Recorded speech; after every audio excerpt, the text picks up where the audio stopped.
दोस्तों, एक विधवा महिला होती है जिसका नाम नेहा होता है। नेहा दिखने में बहुत खूबसूरत होती है और बस उसकी किस्मत साथ नहीं देती है। उसका पति ख़त्म हो जाता है और ससुराल वाले जो होते हैं वो उसे रखने से मना कर देते हैं, कहते हैं कि तू कहीं भी जा, मैं तुझे नहीं रखूँगा। दोस्तों, वो जो होती है उसे एक गांव के बाहर एक कमरा टाइप बना होता है, वो मकान दे दिया जाता है और ससुराल वाले उसे अलग कर देते हैं और कहते तू वहीं रह। अब जो वो विधवा महिला होती है मेहनत मजदूरी करके अपना गुजारा चलाती है, उसी मकान में उसी कमरे में रहती है। धीरे धीरे समय कटता है। जो मायके वाले होते हैं यानी कि उसके माता पिता वो ख़त्म हो चुके थे, मायके में कोई ऐसा होता नहीं है जो उसकी मदद करे। दोस्तों, शादी हुए उसके 5 साल हो चुके थे और लगभग 1.5 साल उसके पति को ख़त्म हुए हो चुके होते हैं। वो उसी में रहती है। एक दिन की बात होती है कि वो सब्ज़ी लेने के लिए बाज़ार जाती है। जब बाज़ार जाती है, सब्ज़ी लेती है और उधर से जब वो आती है तो आते समय उसका जो फ़ोन होता है, मोबाइल फ़ोन होता है, वो गिर जाता है। जब दोस्तों उसका फ़ोन गिर जाता है तो उसे पता ही नहीं चलता है कि कब उसके हाथ से मोबाइल फ़ोन फिसल गया और गिर गया। वो थैला लेकर के सीधा अपने घर आती है और घर आकर के जब वो सब्ज़ी निकालती है, रखती है, उसके बाद उसे ध्यान आता, अरे मेरा फ़ोन तो है ही नहीं। वो झटपटाती है, अपना फ़ोन ढूंढती है, लेकिन दोस्तों फ़ोन तो उसका गिर चुका था। आखिरकार मिले तो मिले कहाँ से। अब जो नेहा होती है बहुत ज़्यादा परेशान होती है, थोड़ी दूर रास्ते तक जाती भी है, लेकिन दोस्तों उसका फ़ोन नहीं मिलता है। दरअसल जब फ़ोन गिरता है तो वो झटक करके रोड के साइड में घास होती है वहीं पर गिर जाता है, इसलिए जाने आने वालों को भी जल्दी से नज़र नहीं आता है। अब दोस्तों होता ऐसा है, नेहा तो रोते हुए आ जाती है और कहती है कि हे भगवान, वैसे भी बहुत मुसीबत है, ऊपर से तूने फ़ोन भी मेरा खुवा दिया, आखिरकार मैं क्या करूं। रोने लगती है पपक पपक के, लेकिन बेचारी करे तो करे क्या। अब इधर दोस्तों एक रमेश नाम का व्यक्ति होता है। वो जब बाइक लेके जाता है तो उसे पेशाब लगती है तो वो बाइक को रोकता है, पेशाब करता है और जैसे बैठने के लिए चलता है तो उसकी नज़र उसी फ़ोन पर पड़ जाती है। जैसे उसको दिखता है फ़ोन, वो उठाता है। उठाने के बाद में जैसे उसका लॉक वाला बटन दबाता है तो उसमें नेहा की फ़ोटो लगी होती है, जो कि शादीशुदा फ़ोटो थी और अच्छे से मेकअप कर रखा था, वही उसने वॉलपेपर पे लगा रखा था। जैसे ही रमेश जो होता है उस नेहा को देखता है, कहता है पता नहीं किस लेडीज़ का फ़ोन है, दिखने में बहुत खूबसूरत लग रही है। अब जो रमेश होता है वो उस फ़ोन को जेब में रखता है और अपने घर की तरफ निकल देता है। इधर दोस्तों जो नेहा होती कई सारे फ़ोन लगाती है अपने फ़ोन पे, लेकिन वो कोई उठाए तो तब जब किसी को मिले, और अब जब रमेश ने उठाया तब तक वो थक चुकी थी लगा लगा कर, इसलिए अब उसने फ़ोन भी मिलाना बंद कर दिया। अब दोस्तों जब रमेश घर पहुंचता उस फ़ोन का लॉक खोलने की कोशिश करता, लेकिन लॉक उसका खुलता नहीं है।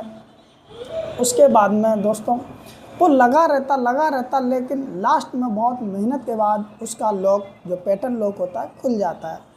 खुलने के बाद में दोस्तों उसकी वो गैलरी जब चेक करता है तो वो नेहा की तमाम फ़ोटो शादी से लेकर के दोस्तों पार्टी फंक्शन में जाना आती हैं, और अचानक एक ऐसी फ़ोटो सामने आ जाती है जिसे देख करके रमेश के भी आंखों से आंसू आ जाते हैं।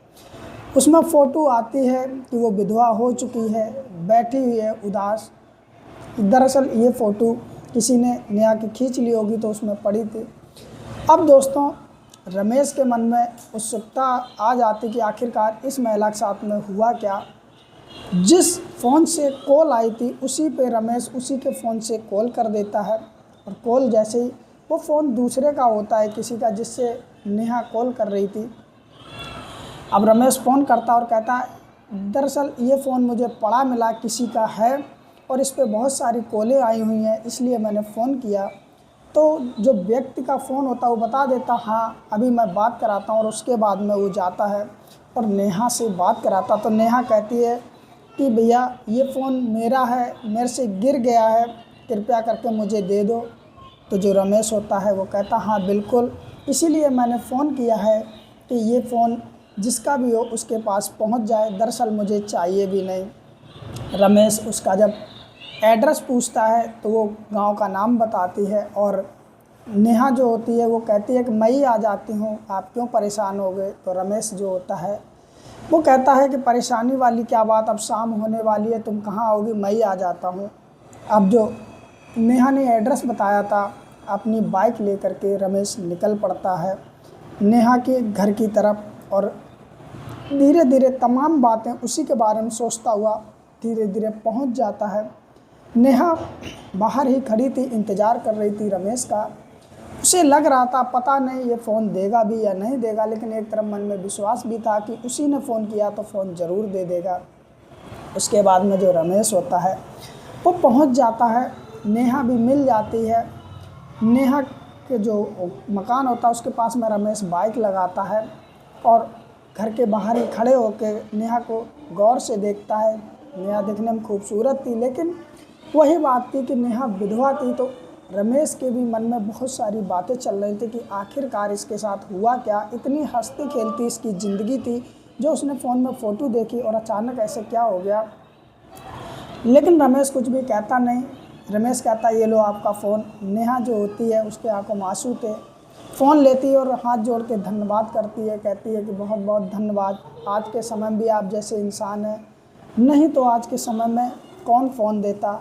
रमेश कहता नहीं नहीं, किसी की मदद करो, इससे बढ़कर क्या ही हो सकता है। अब जो नेहा होती है वो कहती है आओ भैया चाय पी लो। तो जो रमेश होता है वो कहता नहीं, चाय नहीं पीऊँगा, वैसे भी शाम टाइम हो रहा है, कोई कुछ कहे इससे अच्छा है कि मैं चलता हूँ, तुम्हारा फ़ोन मिल गया। नेहा फिर भी कहती नहीं भैया पानी पी लो। तो रमेश भी कहता ठीक है। तो नेहा उसे घर के अंदर ले जाती है। जब रमेश इधर उधर देखता है, घर की हालत देखता है, तो देखने से पता चल जाता है कि उस घर में ज़्यादा कुछ था नहीं। एक खाट थी, थोड़े कपड़े, थोड़े बर्तन और चूल्हा बना हुआ था। तो रमेश जब हालत देखता है तो मन में सोचता है कि शायद बहुत ज़्यादा इसकी ज़िंदगी में समस्या है। अब नेहा जो होती है मटके का पानी देती है, एक गिलास रमेश पीता है, खाट पर बैठता है। अब रमेश के मन में बहुत बेचैनी चल रही थी जानने की उसकी ज़िंदगी। तो वो पूछ ही लेता है कि बुरा ना मानो तो एक बात आपसे पूछे। नेहा होती है वो कहती है कि पूछो, क्या पूछोगे। तो रमेश कहता है कि दरअसल बड़ा मुश्किलों से मैंने आपका फ़ोन का लॉक खोला और गैलरी में फ़ोटो देखी, तो फ़ोटो बहुत अच्छी थी, तुम्हारी शादीशुदा ज़िंदगी थी, फिर अचानक ऐसा क्या हुआ जो तुम इस हाल में आगे विधवा हो गए। नेहा जो होती है आंखों में आंसू भर लाती है और कहती है क्या ही बताएं, जब ऊपर वाला ही रूठ जाए तो फिर कौन किसी की किस्मत सुधार सकता है। नेहा कहती है दरअसल मेरे भाई था, माता पिता ख़त्म हो चुके थे, भाई भाभी के साथ में रहती थी, भाभियाँ भी मुझसे लड़ती थी, तो भाई ने शादी मेरी कर दी मेरे पति के साथ में। मैं अपने पति के साथ में बहुत ज़्यादा खुश थी, अच्छे से रहती थी, समय अच्छे से गुजर रहा था। 2-3 साल अच्छे से गुजरे और उसके बाद में मेरे पति का एक्सीडेंट हो गया और उसमें उनका देहांत हो गया। कुछ समय तो वहाँ मैं रही 5-6 महीने, फिर ससुराल वाले भी ताने मारने लगे। तो मैंने अपने भैया को फ़ोन किया, तो भैया ने फ़ोन ना उठाकर भाभी ने उठाया और वो कहने लगे कहीं भी जा, मुझे मतलब नहीं तुमसे, मैंने शादी कर दी, अब तुम्हारी ज़िंदगी क्या मैं ठेका थोड़ी ले रखा है। इस तरह जब उनने बोला तो मैं क्या करती। मेरे ससुराल वाले भी कहने लगे देखो तुम जवान हो, कहीं भी जाओ, मेरा बेटा तो ख़त्म हो चुका, मैं भी तुम्हें नहीं रखूँगा। फिर गांव वालों ने कहा कहाँ जाएगी, तो मुझे ये छोटा सा घर 1 कमरे का है जो ये दे दिया गया और कहा गया जैसे मर्जी वैसे रहो, ज़िंदगी पालन के लिए मैं मेहनत मजदूरी कर लेती हूँ, जो थोड़ा बहुत मिलता है उसी से घर का खर्चा चलता है। इस तरह बता के रोने लगती है। कहीं ना कहीं उसकी इस स्टोरी को सुनने के बाद में रमेश की भी आंखों में आंसू आ जाते हैं कि ऊपर वाला इतना भी दुख किसी को ना दे। रमेश जो होता है उसे तसल्ली दिलाता है कि सब कुछ ठीक हो जाएगा, कोई बात नहीं। अब रमेश जब उसके कपड़े देखता है तो वो भी ऐसे थे, जगह जगह से उसकी साड़ी जो थी फट रही थी, लेकिन कुछ कह नहीं सकता है। रमेश कहता है कि मुझसे बनेगा, मैं मदद ज़रूर करूँगा आपकी, अभी चलता हूँ। संध्या कहती मदद की कोई बात नहीं है, आप मत परेशान हो, मेरी किस्मत में जो ऊपर वाले ने लिख दिया है वो तो लिख ही दिया है। अब दोस्तों होता ऐसा है कि रमेश घर पे चला जाता। दरअसल रमेश की भी ज़िंदगी ऐसी थी कि जो उसकी पत्नी थी वो भी उसे छोड़ के जा चुकी थी, अपने मायके वालों को कहे में चलती थी, इसलिए लड़ाई झगड़ा करती थी, रोज़ कलेश होता था। इसलिए रमेश ने भी अपने पत्नी को समझाया, लेकिन वो समझी नहीं और छोड़ के हमेशा के लिए तलाक लेके चली गई। रमेश का अच्छा खासा काम था, अच्छा मकान था, लेकिन वो भी अकेला था।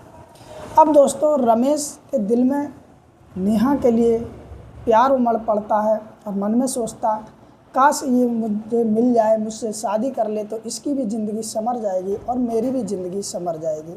लेकिन उस समय वो कुछ कहता नहीं, उड़ता वहाँ से चला जाता है।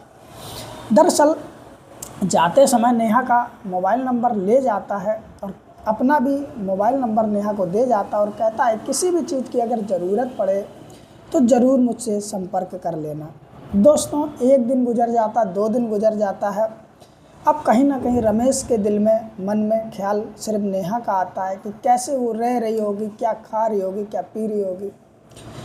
अब दोस्तों होता ऐसा है कि 3 दिन बाद रमेश कपड़ा लेता है, कुछ राशन लेता है और लेने के बाद में सीधा नेहा के घर पहुंच जाता। नेहा का दरवाज़ा बंद होता है, शाम के 4 बज रहे होते हैं। वो जैसे रमेश दरवाज़ा खटखटाता है वैसे ही नेहा पूछती कौन है, तो रमेश कहता है कि मैं हूँ जिसने आपका फ़ोन लौटाया था। कहीं ना कहीं जो नेहा होती है उठ कर के आती है, दरवाज़ा खोलती है तो देखती है कि रमेश खड़ा हुआ है। अब होता है ऐसा एक दोस्तों, उसे अंदर वो ले जाती है और ले जाने के बाद में बिठाती है और रमेश के तरफ देखती तो दोस्तों वो राशन और कपड़े लिए होता। तो रमेश जो होता है नेहा से कहता है कि ये लो आपके लिए कपड़े हैं और कुछ राशन है। नेहा के फिर आंखों में आंसू भरे आते हैं और कहते हैं कि जो मेरे अपने थे उन्होंने तो मदद की नहीं, आप मदद कर रहे हो, आप क्यों परेशान हो रहे हो मेरे लिए। तो कहीं ना कहीं जो रमेश होता कहता है कि आज के समय में अच्छे को अच्छा इंसान मिलता ही नहीं है और जो अच्छा मिलता भी है तो उसे कहीं ना कहीं ऊपर वाला छीन लेता है। दोस्तों इधर नेहा भी समझने लगी थी कि कहीं ना कहीं रमेश उसे पसंद करने लगा है, लेकिन ना रमेश नेहा से कुछ कह सकता था ना नेहा रमेश से। अब नेहा बार बार शर्माती यानी शर्मिंदा सी होती है और बार बार कहती कि आप ये राशन वगैरह ले जाओ, मैं नहीं ले सकती और लोग क्या कहेंगे। अब रमेश जो होता है वो कहता है क्या कहेंगे, कुछ भी कहें, लोग तब कहाँ चले जाते हैं जब मदद करने का नंबर आता, तब सब मुंह छुपा के भाग जाते हैं और कहने के लिए सारे आ जाते हैं। कहीं ना कहीं जो नेहा होती है फिर वो राशन रख लेती है और जो साड़ी वगैरह रमेश लाता है वो भी ले लेती है। अब दोस्तों धीरे धीरे इन लोगों में फ़ोन पे बात चलने लगती है, समय गुजरने लगता, धीरे धीरे 1 महीना गुजर जाता है। एक दिन फिर रमेश नेहा के घर पे आता और कहता है कि मैं तो तुम्हारी ज़िंदगी के बारे में थोड़ा बहुत जान गया, तुम नहीं जानोगी मेरी ज़िंदगी के बारे में। तो नेहा जो होती है वो कहती है आप अच्छे घर से लग रहे हैं, सब कुछ आपके पास होगा और क्या चाहिए ज़िंदगी में। तो रमेश होता वो कहता है कि नहीं, मेरे पास भी सब कुछ नहीं है। नेहा पूछती मतलब, तो कहता है कि मैंने भी शादी की थी, मैं अपनी पत्नी को रानी बना के रखता था, खर्चा देता था, पैसे देता था, अच्छा खिलाता पिलाता था, लेकिन वो अपने माँ के कहने पर चलती थी, मेरे पैसे ले जाके अपने मायके देती थी और मुझसे पैसे मांगती रहती थी, लड़ती थी, झगड़ती थी। जब मैंने पैसे देने से मना कर दिया तो मुझसे बोली मैं तुम्हारे साथ नहीं रहूँगी और मुझसे तलाक लेके मोटी रकम लेके अपने मायके चली गई। मैं भी अब अकेला रहता हूँ, मुझे भी एक सहारे की ज़रूरत है और तुम्हें भी एक सहारे की ज़रूरत है। अगर बुरा ना मानो तो एक बात कहें। नेहा उसके कहने से पहले ही समझ जाती कि वो कहना क्या चाहता है, फिर भी कहती है कि बोलो। तो रमेश कहता है तुम मुझसे शादी कर लो, तुम्हें भी एक सहारा मिल जाएगा और मुझे भी सहारा मिल जाएगा।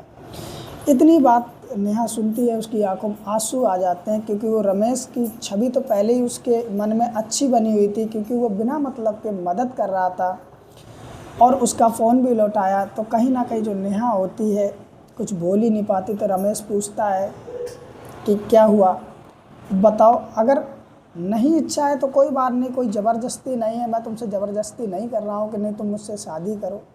मैं जा रहा हूँ, फिर भी एक बार सोचना और जिससे पूछना हो पूछ लेना। रमेश गेट तक पहुँचता है कि नेहा पीछे से आवाज़ लगाती कि रुको। फिर नेहा कहती मैं किससे पूछूं, कोई अपना है ही नहीं, ससुराल वालों ने मुझे अलग कर दिया, भैया भाभी मतलब नहीं रखते हैं। तो रमेश कहता फिर मैं क्या समझूं। तो रमेश से कुछ नेहा बोलती नहीं है, लेकिन रमेश कहता है एक काम करो तुम मेरे साथ चलो। नेहा कहती कहाँ, कहते मेरे घर पर। अब जो नेहा होती है उसके साथ जाती है।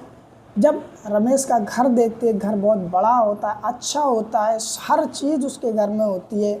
नेहा सोचती है कि कैसी पगली इसकी औरत थी जो इसे छोड़ करके चली गई, सब कुछ तो था इसके पास। अब रमेश कहता है कि देखो यही मेरा घर है, यही सब कुछ है, अगर तुम्हें पसंद हो, तुम्हारी इच्छा हो तो मुझसे शादी कर सकते हो। अब नेहा के आंखों में आंसू थे और मन ही मन में सोच रहे कितना भले इंसान है, आजकल कौन किसकी मदद करता है, मेरे अपने अपने ना हुए। अब रमेश फिर पूछता है तो नेहा जो होती है जाती है, रमेश के गले लग जाती है और रोने लगती है। रमेश जो होता है वो कहता है अब मत रो, जो तुम्हारे मुसीबत के दिन थे वो कट गए। अब दोस्तों ये लोग मंदिर में शादी कर लेते हैं और खुशी खुशी दोनों लोग एक साथ रहने लगते हैं। जो नेहा होती है अपना घर गृहस्थी का जो काम होता है वो संभाल लेती है, घर को एकदम साफ़ सुथरा स्वर्ग की तरह बना देती है। रमेश जब काम पे जाता है टिफ़िन पैक करके देती है और बहुत प्यार से उसे बाय करती है। और शाम को जब रमेश आता तो उसे भी बना खाना मिलता, धुले कपड़े मिलते। रमेश की भी ज़िंदगी संवर जाती है और इधर जो नेहा होती है उसकी भी ज़िंदगी संवर जाती है। तो आज की रही दोस्तों ये कहानी, अगर कहानी थोड़ी सी भी आप लोगों को अच्छी लगी हो तो लाइक ज़रूर कर दें, और दोस्तों इस तरह की और कहानी सुननी हो तो चैनल को सब्सक्राइब कर दें और बेल आइकन प्रेस करके ऑल पे कर दें। दोस्तों कहानी अच्छी लगी है तो लाइक तो करें, साथ में शेयर भी करें जिससे और लोग भी ये कहानी सुन सकें, और अपनी एक छोटी सी राय हमें कमेंट बॉक्स में ज़रूर देना जिससे हमें भी पता चले हमारी कहानी आपको अच्छी लगी या नहीं। फिर मिलते किसी और कहानी के साथ, तब तक के लिए नमस्कार।